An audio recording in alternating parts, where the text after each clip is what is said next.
I guess go ahead and tell me a little bit about some of the cost of college and what students can expect.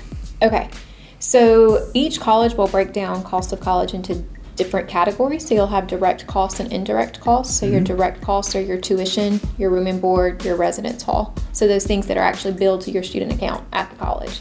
Your indirect costs will typically be categorized as a personal expense category, miscellaneous and transportation. You see it categorized different things at schools, but that actually adds up for students. That can mean anything from paying for your laundry to get done in the dorm. It could mean that maybe you're going to go out to eat in town with your friends one night, and so your meal plan's not going to cover that bill. Maybe it means you're going to take a trip on spring break. You may have lab fees if you're taking some science classes. You may have to buy a certain uniform if you're in nursing school or some kind of medical professional. You may have to buy some certain clothes that you wear to class.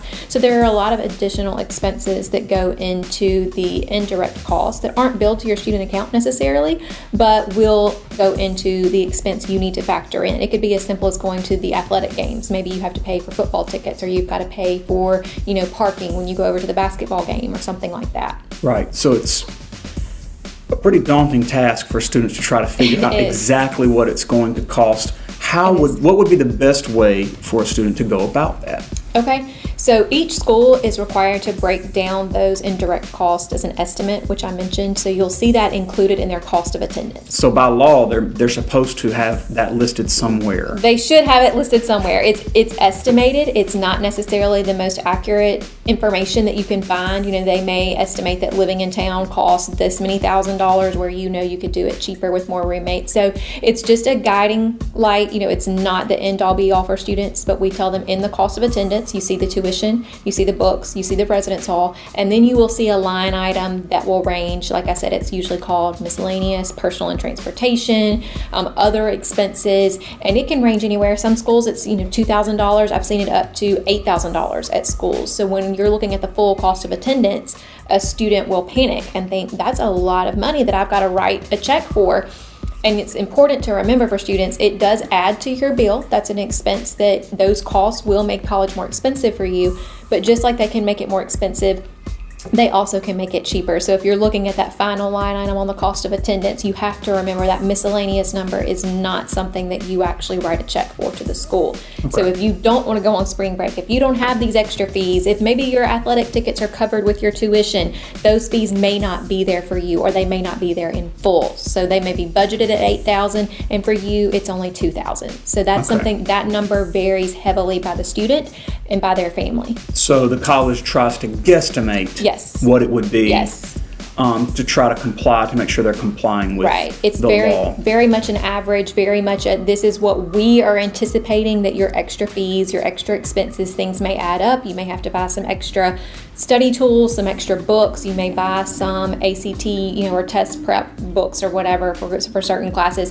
So it's just an estimate, but it is not anything that's set in stone. You're going to turn around and write a check to the student's financial account at the office that manages all of their money. It's not anything billed to their account typically, unless it is things like your parking pass, your athletic tickets, things like that they can swipe your student ID and charge your account for. But obviously your school supplies and your clothes and scrubs and lab fees, things like that may go into account as well. Okay, the vocabulary word of the day I mentioned earlier, bursar, and you said a lot of high school students don't know what it is. To be honest with you, a lot of adults don't know what that is. Right. So explain that person to me. Okay, that's the person that's managing your account. So it's essentially at the school, kind of like your bank. So that's the person that's charging your account with the charges that are placed on the account. It's also the person that's taking payment. So if you're on some kind of payment plan, or your family's on a payment plan, or any kind of credits come into your account. So maybe you have a scholarship of $1,000, and that $1,000 gets credited to your account, reducing the balance that you owe the school.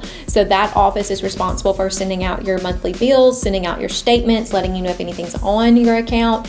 Because as you probably know from your time in school, if something is on your account and it gets time to register for the next semester's classes, they won't let you register and make a schedule until that account's cleared. So you may think, I'm ready to go sign up for classes, and in reality, maybe you got a parking ticket for $15 or so. If you can find a parking ticket as cheap as $15, more power to you. But you've got to go clear that up and get that account cleared before they'll let you make a class schedule for the next semester. So they just are in charge of making sure you can see your account at any time, what credits, what charges are there. Is that an office that a student can contact even ahead of time before going to college with any possible questions? They can, and a lot of times you'll see it rolled into maybe the student's financial aid office, so it's sometimes operating out of the same place. Not every school refers to it by the same thing, but usually it's account services, it's students' accounts, it's student affairs services. So you'll find it in different places, but a lot of times it does operate pretty closely with the financial aid office because they're processing the student aids awards and their scholarships as well.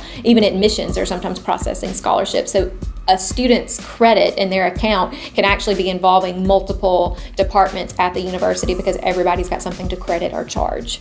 Okay, here at the Get to College Center, y'all are tasked with assisting students with any kind of help that they need as far as getting ready for college. What do y'all typically tell a student to be prepared for? Let's just pick a school, let's say one of the state schools here in Mississippi. What should students really be preparing for? Let's say they're a sophomore or a junior now, because I know there's also expenses that a lot of people don't take into consideration, like let's just say transportation, for instance. What should students be preparing for before college as far as financially? What do they need to be doing? Obviously filling out scholarships, but beyond that, what would you tell? What advice would you give them? Definitely filling out scholarships. They should probably come meet with us as well and do one-on-one appointments. We're also in the schools often, but you'll see this sheet sitting right in front of me that just, it's called What is College Going to Cost? So it's got the tuition, room and board. That's easy. You know, students are used to comparing that. But then it's got all these factors of things I maybe am not thinking about, so I need to compare. And so it lets them actually make a personal budget and see the real line item here. And then that usually wakens them up to, oh, this is going to be about $20,000 a year to head to a state school here in Mississippi. So where's that money coming from? So if it does anything, it at least motivates them to start working on ACT and getting those grades up so that they can get academic scholarships. And then once they get those academic scholarships, they're like, what am I going to qualify for in need-based aid? I need to start figuring that out.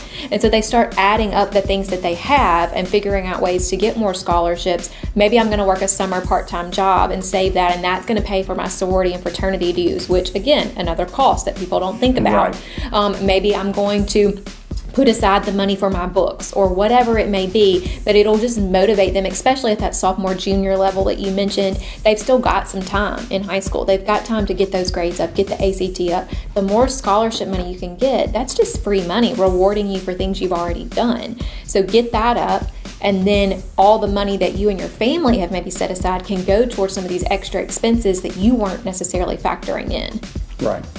Well, excellent. Well, thank you so much, and I appreciate your time today. Yeah, thanks for having us. And again, they can come see us at any time here in the center and make an appointment where we sit down and talk about all of this one-on-one. We talk about their personal timeline, things they personally need to be doing once we've met with the individual student and get a sense of where they are and where they're planning to go.